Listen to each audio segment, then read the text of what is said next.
As Ohio transformed from an agrarian to an industrial state in the late 1800s, it became one of the largest coal-producing and coal-consuming states in the nation. In 1918, Ohio's coal workforce swelled to more than 50,000 miners. That number has plummeted over the last century to only 3,000 jobs in coal. Unique among the coal towns in southeast Ohio's little cities of the Black Diamonds is Rendville. Rendville is now the smallest incorporated town in Ohio, with 38 residents. At its peak in 1890, at over 850 residents, Rendville was integrated with 38% of its population African American. Rendville was founded in 1879 by William P. Rend, a Chicago industrialist who welcomed all races and nationalities to his town. Who was Rend, and what kind of a mine operator was he? And how did people get along in a racially integrated coal town in southeast Ohio? William Rend was one of the few mine owners who advocated for miners' rights. His Ohio Central Coal Company mines remained open during the Great Hocking Coal Strike of 1884 and 1885.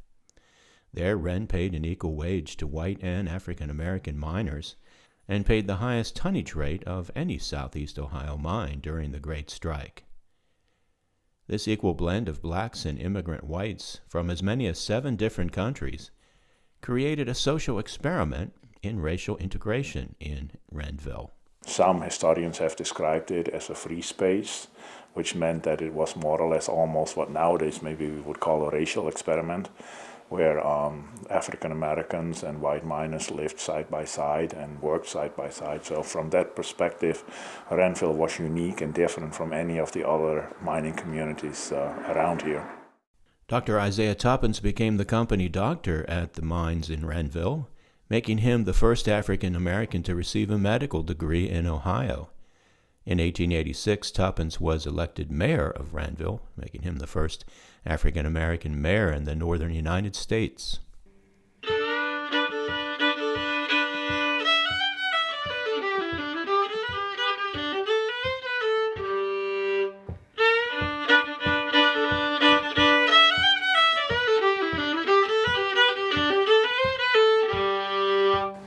I was born in 1952 and I lived here for 12 years. I moved to Columbus and then came back during the summers. Moving to Columbus was like a culture shock to me. I was a little country boy. And living down here, I didn't experience any racism at all. Not at all. I didn't experience that till I got up to Columbus. Everybody was family. I mean, African Americans, white people, it didn't matter. Yes, my grandfather was a coal miner, but he was a big guy, and he was really quiet. He never really talked a lot. Doing the genealogy of the family, I've come across Rendville had probably 7 to 8 labor unions here, and I've seen actually papers and books that have the list of names in it of all the people that were in those lodges, and my grandfather's name's in there. So, among the early arriving miners to Rendville was Adam Clayton Powell Sr. An admitted gambler, Powell found religion at a massive revival at the Rendville Baptist Church, and went on to become the spiritual leader of the Harlem Renaissance, founder of the National Urban League, and pastor of Harlem's Abyssinian Baptist Church. Rendville was first and foremost a mining community, and Richard L. Davis was the town's most famous miner.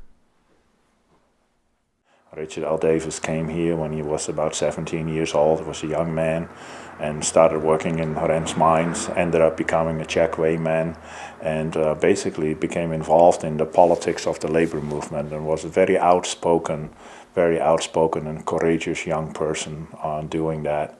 And then was enough involved in the mine labor movement that in 1890, when the United Mine Workers Organization was created in Columbus, Ohio, he was one of 2 African Americans at the convention of about 196 attendees. So he's very unique and very prominent. as far as the African American community is concerned. He was actually on the executive board of what was then called District 6, which was basically the state of Ohio. And he served there, like following the convention in Columbus, he was reelected 5 times in a row to serve on District 6, the executive board. And then in 1895, he actually ran for the National Executive Board, just missed it being elected, but then in the following year, in 1896, he ended up being elected on the National Executive Board, only to be re-elected the following year again. So he served a total of 2 years on the National Executive Board as the only African American. Now, my grandfather, of course, he grew up in Chester Hill, and then he moved over here to Rendville because of the coal mines. I remember him working in number 9 coal mine, which is between Rendville and Corning. And he worked in a coal mine there for a few years, and I think he was in his 20s then, but he was one of the taller coal miners. So, you know, coal miners are usually short. He had to do a lot of bending over, and it wasn't good for his back.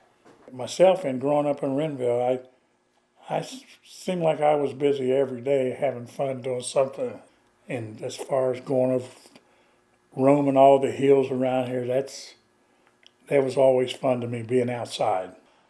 I started playing basketball, I was in the 5th grade. I remember playing with some of the older boys.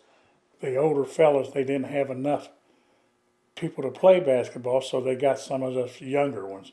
And they would tell us, you stand right here, we pass you the ball, you pass it back to us. So they gave me my spot, they would pass me the ball, and I would pass it back, but a lot of times I would shoot it, and got pretty good with it. So by the time I was in the 8th grade, I was a pretty good shooter. Jerry Jackson's Rendville team won the Perry County Championship when the Rendville School had neither gymnasium nor basketball court. In the 1960s, Jerry was the Ohio Bobcats' leading scorer during 3 varsity years. He led the Bobcats to the NCAA Elite Eight in 1964 when he was ranked All-American. Jerry was drafted by the Detroit Pistons, but after an injury, went on to serve 2 years in the Army during the Vietnam War.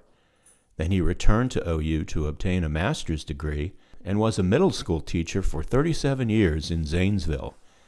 Jerry Jackson was inducted into the Ohio Basketball Hall of Fame in 2010.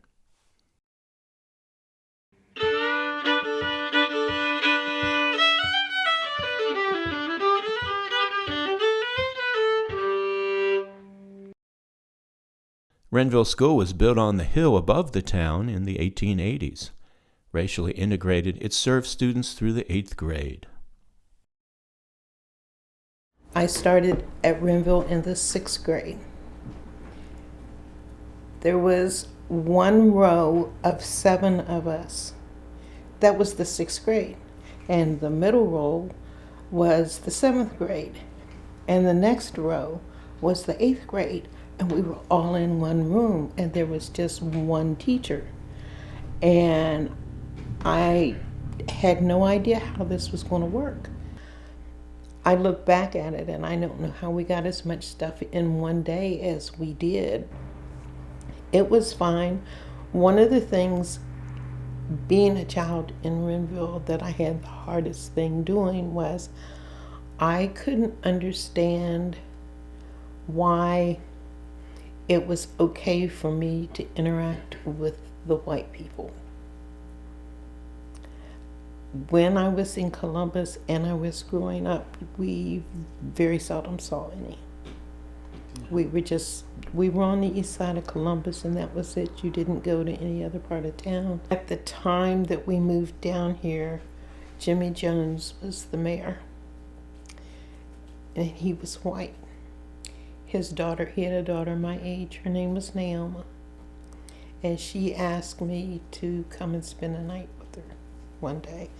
I spent 3 days trying to get up enough nerve to ask my mother if I could do this because I knew that wasn't what, from my time in Columbus, that wasn't what you did. But I got to spend a night with her, and I was a little shocked when my mother said, sure.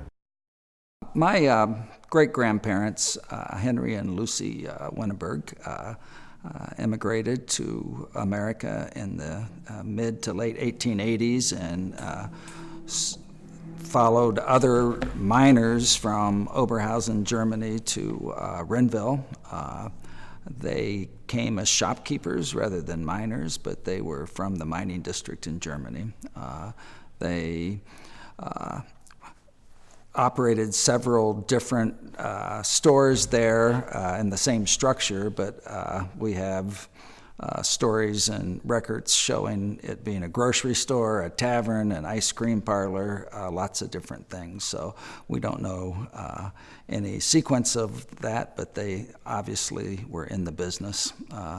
In 1990, I met an elderly lady who grew up in Rendville by the name of Ruth Sheldon, who remembered my grandparents' store from the teens. And I've met a couple elderly people who have vague memories of the store. So my family then in the 1920s moved to Corning, and that was the time that the Ku Klux Klan was very active in America. And they not only were after African Americans, but even more so in the Corning-Renville area, they were after German Catholics. It was right after World War I, and there was a lot of anti-German sentiment at that point in time. So it's pretty clear that my family and a number of the white families in Rendville made the move to other communities to fit in more, and rather than being seen as different.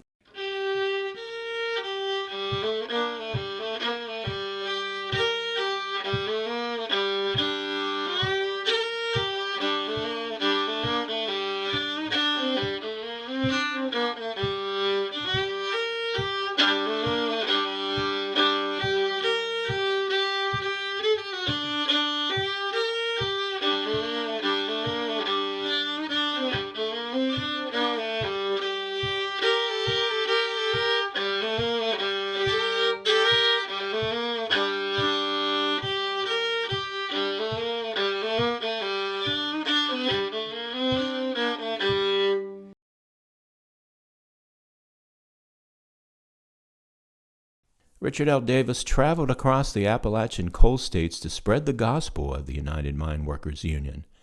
When he returned to Rendville to work again as a miner, he was met with resistance. 98, I believe it is, he was blacklisted because of his union activities, and he wrote about how difficult it was for him to make a living and how his little children were basically, he was worried about how they would go hungry during the winter time.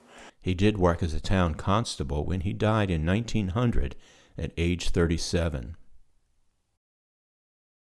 The demise of coal mining in Ohio parallels the demise of the UMWA, the struggle of blacks in the Union, their work in the mines, and the demise of Rendville itself. The turning point seems to be the what is called the Jacksonville Agreement, which was negotiated by John Lewis in 1927, which ended up resulting in higher pay for the miners, particularly in mechanized mines, and ended up being hurtful to smaller mine operations such as the ones here in Rendville that were basically more still kind of with pickaxes rather than heavily mechanized mining. So the Jacksonville Agreement was right on the eve of the Great Depression, and those two factors combined together really dropped the bottom out of the coal market in the Little Cities region. At the turn of the century, Corning was approximately a little bit over 50% in terms of home ownership by miners, and Rendville was just a little under 50%. The coal operators in these communities believed that folks were better off if they owned their own property. unlike nearby communities like Congo and Santoy, which were strictly company-owned towns where everything was owned by the coal company. Even in Congo, they had a fence around the town to keep peddlers out and control the coming and going of the miners. And everyone was new when they came to Rendville. They were all looking to assimilate. What happened in Rendville was that the immigrants and the African Americans arrived at the same time, and they were all, in a sense, foreign to that place, and so they respected one another, there being newcomers, which kind of created this equal playing field where they learned to live together, and race and nationality weren't as big of a barrier as in other communities, creating this accidental experiment, social experiment. Rendville was incorporated in 1882, and the first celebration of Emancipation Day held in 1883 as a day for Thanksgiving. Emancipation Day continued in Rendville through the 1950s. The event has been revived and is going strong annually on the Saturday closest to September 22nd since 2000, reestablished by the Rendville Historical Preservation Society. The Rendville Historical Preservation Society uses the Old Town Hall as its headquarters, and it hopes to restore a little white house on Main Street next door to Town Hall for a Rendville museum. The Rendville artworks use the space of the Old Baptist Church, moved across the railroad tracks and the now existing Route 13. The artworks is part of the Setchcar Company and provides services in Perry County, Ohio, to enrich the lives of people with varied abilities. Rendville was a social experiment that, in a one-industry town, subject to the rise and fall of the coal industry, essentially worked, and positively affected the lives of Ohioans in stories from our past.